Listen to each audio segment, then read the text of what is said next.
my Lord. I was sitting there like, hello, Miss Lesson.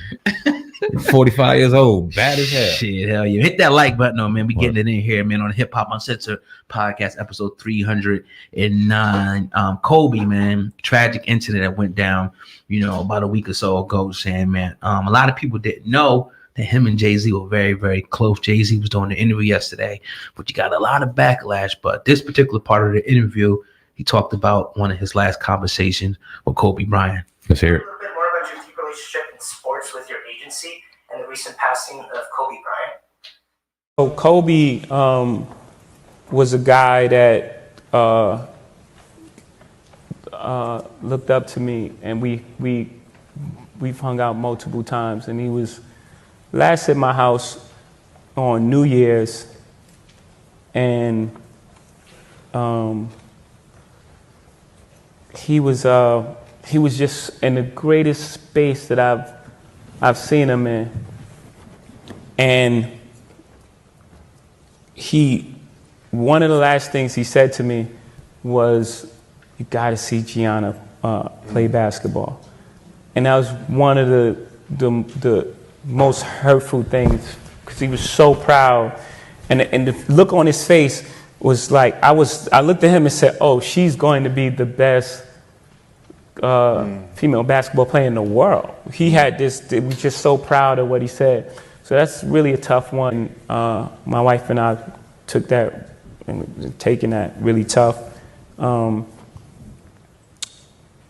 That's all I'll say on that.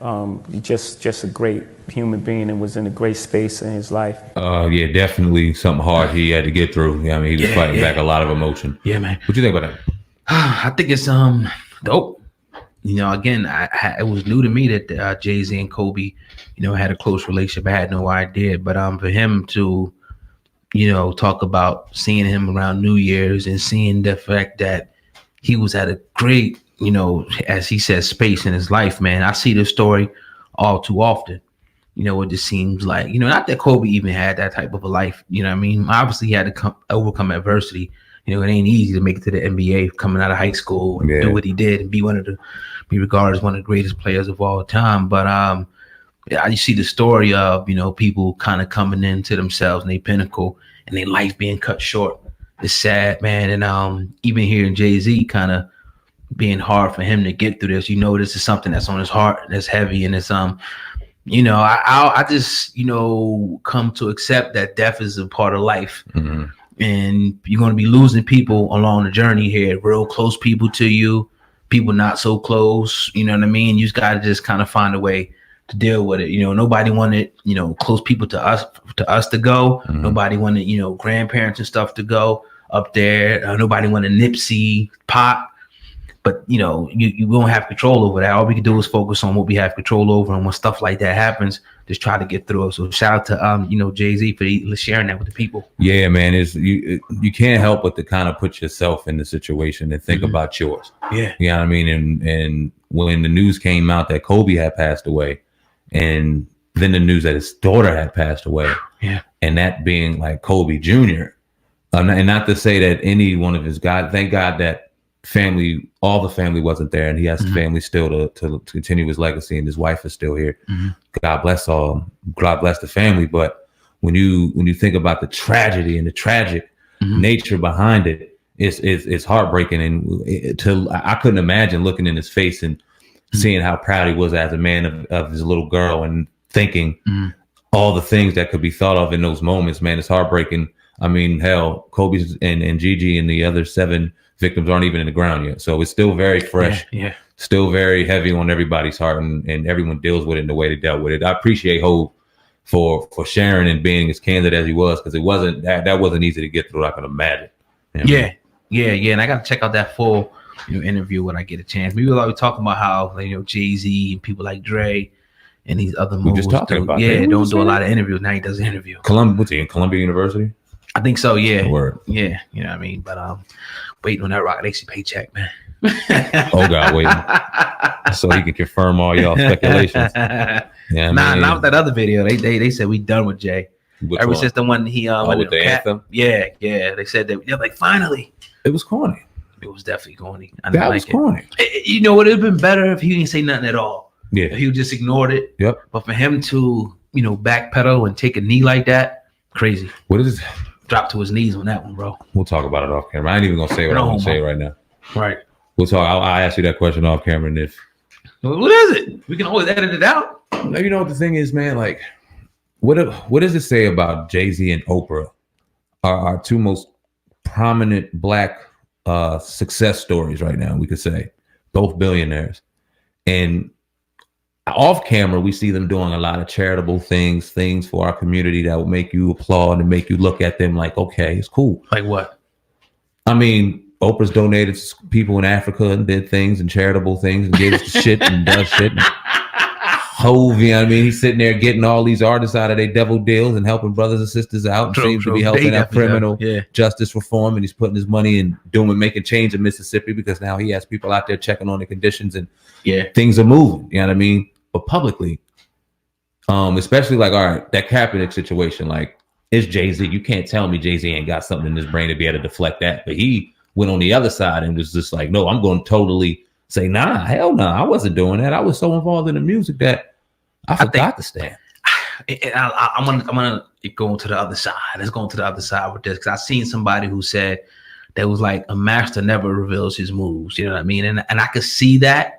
The other side of it to where he knows, like, if he were to take this stance and we ask the question, how come people don't go all the way? They know that they outwardly make that'll be a declaration of war. And it's like, oh, the people are going to know where you stand. So he may have put this statement out. And I may be giving him a little bit too much credit here, but he may have just put this statement out as a diversionary tactic to say, all right, I'm going to get y'all the quote that y'all want, but hell yeah, I'm protesting. Of course, I'm trying to make change in this NFL. How you feel about that aspect? Dang, man. Nah. That Rock Nation check is late, man. It must be late, man. Damn. Nah. I'm a philosophical thinker, as you are, oh God, and I'm not going to negate that. It could be something. Dude thinks deep, and he didn't get to where he was without thinking deep. So maybe. Yeah. Shit. We'll see. Yeah, I mean, I didn't expect it. It threw me for a loop when I heard Jay-Z backpedaling like that. I ain't like it. You know what I'm saying? Not at all. He'll talk greasy as hell on his records and all that and say this and that, but actually, I didn't. I was like, not me. Fuck. Not I. No, we were so involved in the music. And thinking about Demi's story. Whoa. This our house, master. Think how motherfuckers said they made him. Damn, son, that's crazy, man. But nah, man, shout out to Jay, man. Still one of my favorite artists, no matter how much he's sucking jobs. He's number one on my list of greatest rappers of all time. I'd rather hear less of him like we used to. It's better. Power moves. He's only an entertainer at the end of the day, man. What can you really expect from him? I don't expect shit dealer. From him. I really don't either. Ex-drug dealer, dope. Oh, you terrible. You better than you worse than Tommy Lorraine or whatever. Matter of fact, so crack. Tory Lauren, whatever the fuck his name is. What he did, he's talked about it. Just so crack. Okay, who you voting for? Trump? Hell yeah! If it makes my taxes though, I'm voting for Trump. Damn right. I don't give a damn. Shit. These fucking taxes is. You can go ahead with your hell yeah. We're going to make my taxes low. Sam. Fuck Uncle Sam. Word. Nah, man, but though we getting it in today, man. We got this last story today, man, as we come down, to the end of the program, episode 309. If you enjoy what you're listening to today, man, smash that 5-star rating. And don't forget to subscribe to the Hip Hop Uncensored podcast. All right, 50 Cent was doing an interview with Complex today, Sam, man. And he walked out of the interview when the individual pretty much started talking or asked him about his buddy, French Montana. I'll play a small clip and we'll talk about this. Because you've driven, they have a low attention span. And got next to the right things and did the right things at the right time. For sure. 50, I guess I'll get you out on this. It seems as though it all started with playful banter. It still seems that way to me, but what's up with French? Are you guys cool? Are you not cool? I don't really have interest in it. Like, there's not much going on. There was rumors that you snuffed him in a club in Miami or something. Is there any truth to any of that? No, there's no truth to that. Okay. Would I do a thing like that? I don't know, Phil. I wouldn't put it past you. Why would you think that way? Would you think Will Smith would do that? I can't believe you would say these things about me. I'm not saying them about you. The internet said these things. Would you? I think this guy right here would have sold French Montana. But this other guy sold French Montana. Not me, no. Can you? Okay. All right, now this interview was done via Complex. and he was getting up, he was leaving. I don't know if it was the end of the interview or he didn't like the way that this guy asked the police like question, to him. I mean, that's all. I ain't gonna say, we all know that people ask police questions. Yeah. What do you think? Was that a police question or what? That's your boy. That's your boy.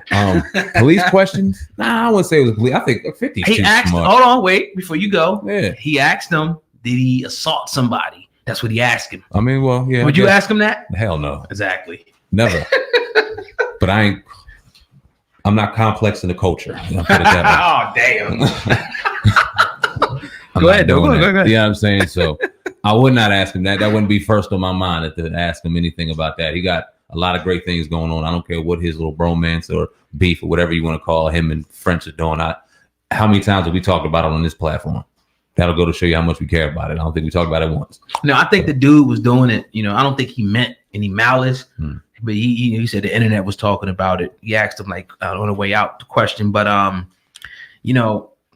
it just came off the wrong way, and I think 50 took it that way. He was like, "These dudes asking me, should I put my hands, on somebody? You know what I mean? That's pretty crazy at the end of the day." So you asked Will Smith that question, and when you see it though, it's not going to look like you think it's going to look though. He's kind of smiling. He's 50. Yeah, so it's just like you got to just kind of read between the lines on it. You know what I mean? But I don't think, again, the interviewer, I don't think that he meant any malice by it. He was just trying to, slide it in there. But I wasn't that 50 Cent like, yo, did you steal that nigga French? He's a little shit fly. Oh man, dang, that's your just boy. Don't understand. It's your boy. That is my boy. I want my boy to be sitting here with us talking. I'm trying to have a conversation with him. Hit him up from your email. See if he comes through. He know you. He don't know me. I mean, shit. He might be better just to get him up in here. He see us. It's harder to fucking drop. Good afternoon, Umar. This is Samuel Anthony from Urban. What do you think he Christian would do Radio, if he came brother? And he just came up. You think he would do it? Do what? The interview. If he just went through you, not me. Oh, I tell you, no, hell no, he ain't doing it. He know me good enough now for you. Shit. Yeah. He's watched the video with you. Ain't said nothing about it. It's not that we want him to. Be in his best interest not to. Yeah. But dang. It would be. Because no jabbing. Just we're inviting you here, brother. If you ain't had nothing to hide, he would definitely like to take a seat. You know what I mean? Ain't like we got like a. It would only help him. It's not like, not to toot our own horn, but our platform is not like tiny, small, where it's like 2-3 people listening. We get a good amount of people that listen to the product we put out. So it'll be beneficial, like you said. I mean, you went on the Breakfast Club and yeah, they're there. But if they're there, we somewhere close. We did a couple 100,000 with you a couple times. You sitting here will get you a lot of attention. Oh, yeah, definitely.